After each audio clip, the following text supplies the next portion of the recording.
do Cine Teatro. Olá, boa noite para vocês em casa. É um prazer estar com vocês aqui no Cultura Livre. Hoje a gente vai falar aqui um pouquinho sobre estilo, moda, figurino. A gente está aqui com nada mais, nada menos que a melhor estilista que a gente tem aqui no Mato Grosso. Eu posso dizer isso, a melhor. Ela é muito boa também em figurinos. A gente, sim, eu sou apaixonada pelo trabalho dela. Eu sou até suspeita para falar. A gente está aqui com a nossa querida Jane Klicksen. Boa noite, Jane. Boa noite, Elô. Obrigada pelo convite. Que um prazer estar com você aqui no Cultura Livre, falando sobre moda, sobre estilo, sobre figurinos. A gente sabe que você já está aí um bom tempo nessa caminhada, né, de construção de figurinos. E eu que agradeço, né, Jane? Porque olha só que coisa mais linda. A gente vai falar sobre essas... Mas primeiro, Jane, conta pra gente um pouquinho sobre como que nasce essa sua vontade de costura, essa sua vontade de fazer moda, de fazer estilo, né? Porque é um estilo diferente. Conta pra gente. Olha, eu acho assim que você tem que fazer aquilo que está dentro de você, né? Toda vez que você for escolher para fazer alguma coisa ou desenvolver algum projeto, alguma coisa, aquilo tem que ter alguma ligação com você, né? Eu gosto muito da linha esportiva, né? Eu já joguei futebol americano um tempo no time feminino, as Angels, morro de saudades. Daí Johnny Angel. Sim, e eu tenho essa ligação com o esporte. Hoje eu não jogo mais, mas eu sempre amei a linha, o espírito esportivo, né? Daí o reflexo de tudo isso nas peças que eu crio. É claro que enquanto figurinista a gente desenvolve todo tipo de projeto, mas para criar uma linha, né, uma linha de moda, em plena pandemia, socorro, né? Socorro 3 vezes. Nossa! Então, eu resolvi criar algo que estivesse mais inerente às coisas que eu gosto, aquela que reverbera melhor e expressa melhor as coisas que eu gosto, aquilo que eu sonho, que eu penso. E para contextualizar o público que está lá em casa, conta, Jane, como que você chega na moda? Porque eu dando um spoiler aí que eu já sei que vem da Casa Prado, né? Casa Alberto. Casa Alberto. Então conta pra gente como que você chega na Casa Alberto, né? E aí depois volta, você ganha um concurso, né? Conta pra gente essa história aí. É um resuminho, né? Um resuminho. Porque a estrada é comprida, né? Isso revela a idade, mas tudo bem. Então, quando eu tinha lá meus 14, 15 anos, eu já comecei a trabalhar. Eu desenho desde pequenininha mesmo. No primário, eu já desenhava para as coleguinhas, né? Mas profissionalmente, eu comecei a trabalhar na Casa Alberto como estilista, né? Então, mas já desenhava, já gostava de desenhar. Eu sempre tive muita afinidade com designer. Em 2004, eu comecei a trabalhar em uma fábrica, né? Uma fábrica de moda que ela produzia para uma rede de lojas aqui em Cuiabá, que era Anjos da Terra. Lá eu era estilista e gerenciava a fábrica também. O que eu acabei aprendendo muita coisa, né? Aprendi a entender o que é corte, o que é modelagem, processo de construção da indumentária, todo esse processo, e foi quando eu entrei na faculdade de moda. Né? Na faculdade de moda, é claro que você não aprende tudo numa faculdade, mas ela foi o caminho, o início para que eu criasse, desenvolvesse o trabalho que eu tenho hoje, né? Foi o como se diz, né? O início. O primeiro caminhar. Então, eu comecei a trabalhar nessa fábrica. Quando eu saí de lá, antes de sair de lá, eu ganhei um concurso, Vista Adriane Galisteu, lá em São Paulo, que foi quando eu arrumei o dinheiro para comprar um pouco das minhas máquinas, né? E comecei a trabalhar no meu próprio ateliê. Mas lá no meu ateliê, eu comecei a trabalhar com uniforme esportivo, porque eu jogava também. Então, eu comecei a trabalhar com a linha de futebol americano, que é o que eu mais gostava, né? Eu gosto das linhas, dos vivos, o contraste de cor, é uma coisa que me encanta, assim. Sim. Então, só que aí eu comecei a trabalhar também, recebi uma proposta para poder fazer o figurino de um filme, que era Rondon. Depois eu fiz sobre Barão de Melgaço e alguns outros curtas também. E aí isso acabou indo para o Globo Repórter, né, do Rondon. E ficou impecável, né, Jane? Como porque a gente deu bastante é um trabalho. Trabalhão, né? Aquilo, porque você tem que se contextualizar com a época. Vem do lab, né? Do laboratório, né? De estar estudando toda essa roupagem da época para estar confeccionando, e Rondon ficou uma marca registrada sua, né? Ficou, e por causa de Rondon eu acabei indo para o Globo Repórter, e com isso as pessoas acabaram criando essa identificação com o figurino. Então eu comecei a trabalhar com figurinos para teatro, que eu gostava também, sempre fazia algumas coisas para algumas companhias de teatro. Então eu acabei indo para a linha do teatro, para a linha de figurino.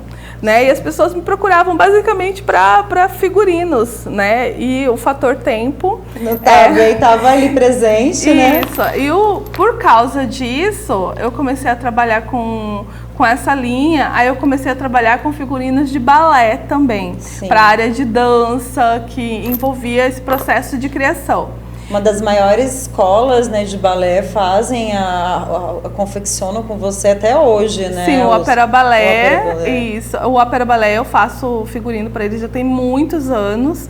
E é assim, um aprendizado, porque fazer figurino não é fácil. E você fazer figurino de balé é mais complicado ainda, porque envolve toda uma técnica muito rígida, né? Sim. É um processo muito disciplinado que as meninas têm, e o figurino ele tem que dar essa liberdade para essa dança, e você tem que respeitar esse movimento, e você não é dançarina, você não é bailarina. Então você tem que entender como que esse corpo se movimenta. Sim. Né? E através disso, desse aprendizado com o figurino, com a interação, eu também me sentia muito feliz, né? Sim. Sempre, aliás, eu continuo trabalhando. E trabalha muito, né, Jane? Porque 5 horas, quando ela tem que entregar alguma coisa, você não dorme, né? Aquela pessoa que tá ali até o último minuto trabalhando e fazendo, a gente... Canceriana, né? Amiga canceriana, a gente sempre mãe, quer estar ali junto, quer executar todos os detalhes. E é isso que sai, né? Quem fala que quem engorda o olho do dono, né? Então tá aí. Porque os pequenos detalhes, né? E é muito detalhe a roupa do balé, né? A de balé, assim que eu acho todos os figurinos, eles envolvem muito detalhe se você se prontifica a executar um trabalho bem feito. Eu sempre acreditei que o figurino ele tinha que ter muito esmero, não como uma fantasia simplória, nada disso. Um figurino ele requer todo um processo de construção, e ele tem que vestir aquele corpo tem que pertencer àquele material, tem que ter essa liberdade de movimento. Sim. Né? Se você entende esse corpo, você entende a matéria-prima, o tecido, e o designer acompanha toda essa estrutura, então você consegue criar um figurino ideal para aquele espetáculo, sabe? É uma junção de coisas, né? E isso você vai aprendendo, não é do dia para a noite, você vai aprendendo, mas é uma coisa que eu gosto muito de fazer. E tem alguma dica que você deixa assim para alguns cenógrafos ou figurinistas que estão te assistindo agora? E tem alguma dica que você fala assim, isso aqui foi o que eu aprendi com muitos anos, eu acho que vai servir para vocês agora nesse momento? Olha, estudar muito, né? Não há, na verdade, um encurtamento de tempo. Porque você aprende algo e logo em seguida você tem mais alguma coisa para aprender. Mas uma das coisas que eu acho mais importante, além de você ter um bom designer, né, que o designer é sempre uma guerra, sabe? É igual arquiteto com engenheiro. Então, modelista com estilista também é uma guerra meio que mortal, assim, né? Eu executo as duas coisas, então vira e mexe... É uma guerra eu fico brigando comigo mesma, entendeu? Porque você, enquanto designer, você cria as coisas mais mirabolantes, aquilo que a sua imaginação traz para você, e ela não tem freio, né? Sim. E a modelagem, ela exige todo um processo de estruturação, de construção. Então você tem que chegar no meio termo, e você tem que adequar o seu designer a uma construção possível, né? Então não é simplesmente você executar um designer maravilhoso e aquilo não ser possível de reconstruir, de construir. Então você tem que pensar no designer e você tem que pensar no processo de construção da peça. E você tem que pensar nos materiais que você vai utilizar e que eles estejam disponíveis no mercado para que você possa utilizar. Porque tem isso também, né? O que o mercado tem para você hoje em dia. Tem muita coisa que você quer, um tecido, e você não encontra, principalmente aqui em Cuiabá. Você por muito tempo trazia de fora, né, Jane? Sim, eu gosto muito prefiro comprar as minhas coisas localmente, até porque é uma questão de valorização, né? Do local. Quando eu não encontro, você pode pedir fora também. É claro que isso exige que você viaje um pouco para você conhecer. É difícil você pedir algo que você nunca viu, né? Então, se você viaja, eu gosto de passear pelas lojas, todo mundo gosta de passear para poder espairecer, curtir a paisagem. Eu gosto de passear em lojas, né? Vou fazer o quê? Lojas de aviamentos, lojas de tecido, lojas de pedrarias, beneficiamento, né? Que eu vou em lojas que fazem estamparias também. Então, eu sou enlouquecida com essas coisas. E sou curiosa, né? É um problema, assim. Então, isso tudo faz com que a gente desenvolva um repertório maior de processo criativo, né?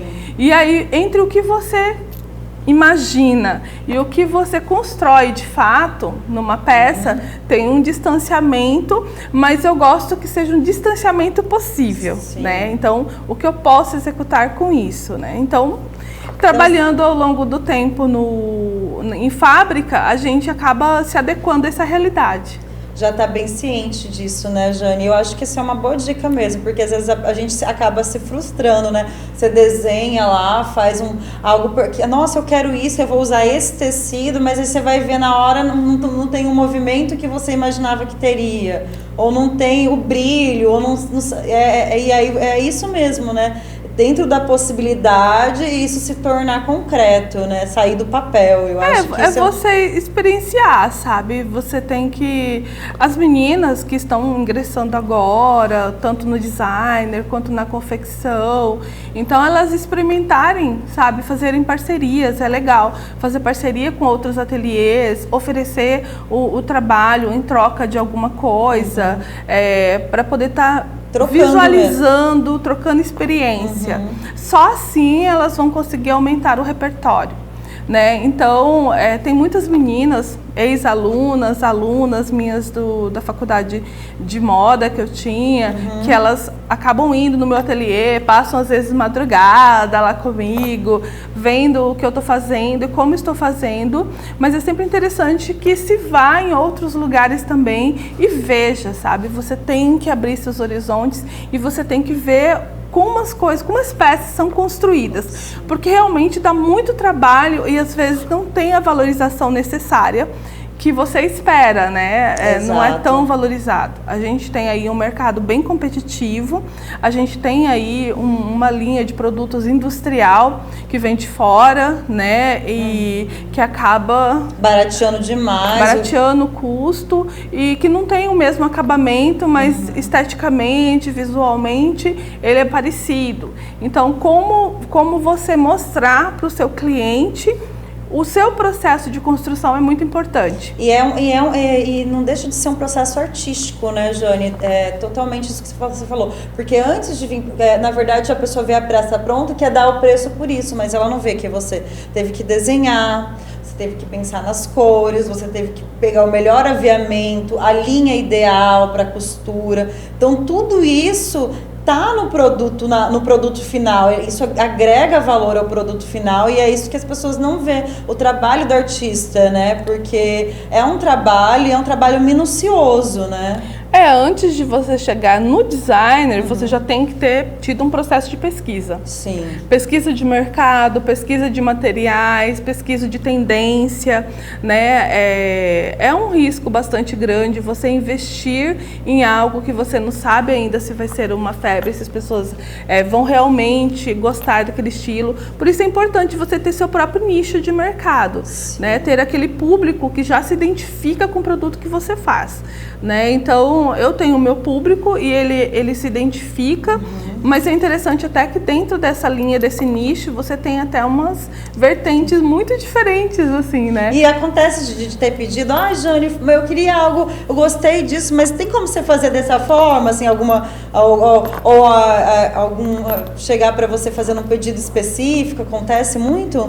Não? Nessa linha de produtos, assim, da pandemia, a minha loja, ela é uma loja online. Isso, então ela já é uma coleção pré-determinada. Nem tudo está pronto de fato. Tem as peças com uma grade de tamanho ou tamanho único, e aí tem o pedido, e demora em torno de uma semana. Eu confecciono na medida que a pessoa pede dentro da minha grade, né? Sim. PMG ou PMG G1, G2, PP. Depende. Isso, depende do tamanho da pessoa. Eu vejo se tem na minha grade esse tamanho. Sim. Em uma semana eu produzo e entrego. Que eu trabalho com a linha Slow Fashion, que é o devagar, que é a produção que é contra o Fast Fashion, que é aquela moda rápida, louca. Então eu não trabalho com essa linha. Eu trabalho com uma linha em que a gente valoriza realmente a produção local, porque eu também dependo de outras pessoas Sim. que vão elaborar ou construir algum detalhe, apliques, bordados, estamparia. Então, tudo isso são técnicas, né, de criação que a gente tem que ter um valor agregado. E é tudo manualmente, Jane, essas estamparias, essa coloração que a gente vê nesse modelo que está atrás de você, são técnicas diferentes. Isso, técnicas de pintura e aplicação, né, que é manual. Então, essas peças são bem manuais. Esses detalhes aplicados. Nada industrializado. Não é industrial, mas também não tenho nada contra. Eu acho que a gente tem que procurar todos os recursos, né? Eu vou trabalhar agora com uma linha de estamparia que ainda não está pronta, que eu acabei de começar.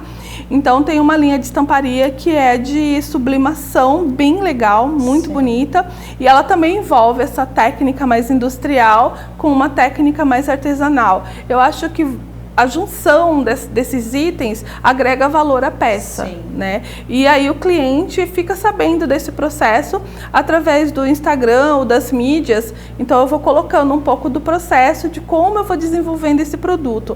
Eu acho que essa relação com o consumidor, com o meu cliente, é uma relação muito íntima. Eu gosto que ele saiba como que eu fiz. E antigamente eu achava que as pessoas não tinham interesse em saber sobre isso, sabe? Sim. E aí depois, Jane, como que foi feito? Como que você fez isso? Então eu vejo que as pessoas realmente têm interesse em me ver desenhando, em ver como que eu tô cortando uma peça. Eu falo assim, gente, as pessoas têm interesse nisso? Tem sim, elas querem entrar dentro do ateliê e participar com você, como que você está construindo aquela peça, aquele designer, sabe? E eu acho isso muito legal. Muito legal. E Jane, isso dentro da faculdade de moda que você foi professora, que a faculdade não existe mais agora, né? Foi nessa período de pandemia, tá tudo meio parado, né? Mas acho que eles estão tendo aulas online ainda. Agora eu tô dando aula na MT Escola, que é isso, né? Você que é dá aula de cenografia e figurino. E isso não parou, gente. Isso não parou. E é um diferencial, né? Porque muitas coisas pararam, né? E aí agora esse curso ainda está a todo vapor. Então fica com a gente, né, Jane, no próximo bloco, que a Jane vai estar contando um pouquinho mais como que é esse curso que ela dá de cenografia e figurino. Você que está em casa, tem interesse em fazer o curso, logo já abre mais vagas, o curso todo ano está abrindo vagas. E fica com a gente no próximo bloco aqui do seu Cultura Livre.